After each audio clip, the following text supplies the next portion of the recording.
Welcome to the weekend edition of the Fast Five by Fear and Greed. I'm Michael Thompson, and hello, Sean Aylmer. Hello, Michael. Sean, on weekdays, it's all about the Fast Five, the top 5 business stories in 5 minutes.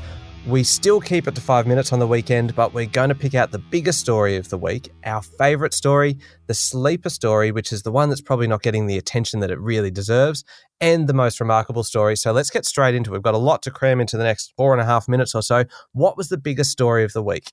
For me, it was all about the banks. Commonwealth Bank came out with a massive $4.75 billion profit, upped its dividend, announced the share buyback.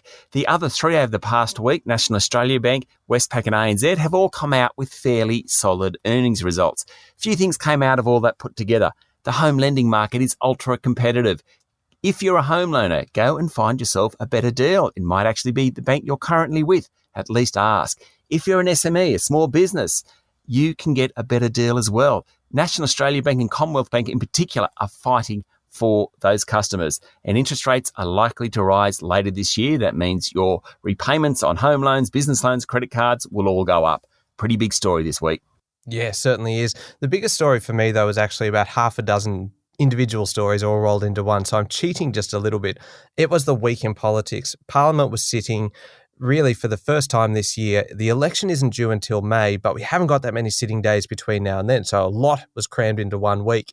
The week started really last weekend with those text messages from Barnaby Joyce saying the Prime Minister was a hypocrite and a liar.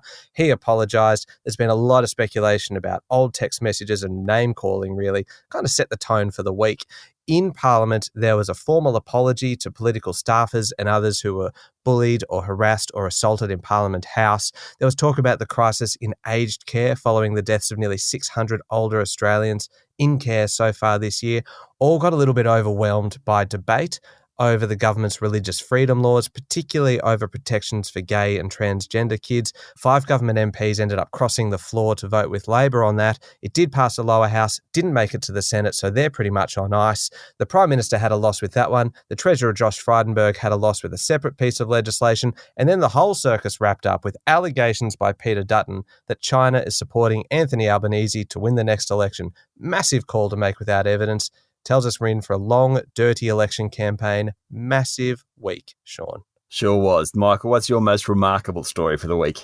Most remarkable for me is actually one out of the US. We know that businesses in Australia are suffering from staff shortages, but if you want to know how widespread it is, look to the US and look to Amazon. Like everyone, Amazon is struggling to find and keep staff, so they're going to pay them more. The maximum base salary for an Amazon employee is going to double, more than double, from $160,000 to $350,000. Not a bad pay rise if you're on the maximum rate. They're going to change the way they award stock to workers. It's really all about how a company with 1.6 million employees worldwide and a market cap of $1.6 trillion deals with staff shortages. Yes, a remarkable story, no doubt. Just a special mention here to US consumer prices. Figures came out this week. They jumped by 7.5% year on year and 6% when you take some of those volatile items out like gas, that sort of thing. Those rises were the biggest in 40 years. Interest rates are on the rise, no doubt about it. And those figures this week just confirm that. Yeah, that's pretty significant.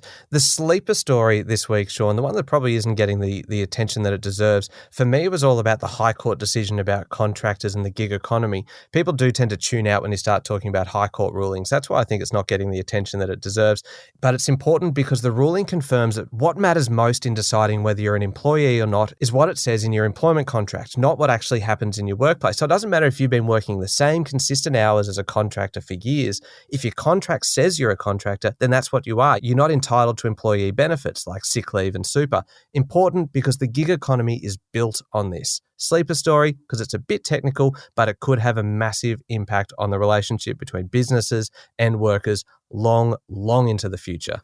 I think that's right. I'm happy to go with you on the sleeper story, but let me tell you my favourite story, if that's all right. Go on. It's about the US Department of Justice arresting 2 people and confiscating more than $4.5 billion worth of cryptocurrency.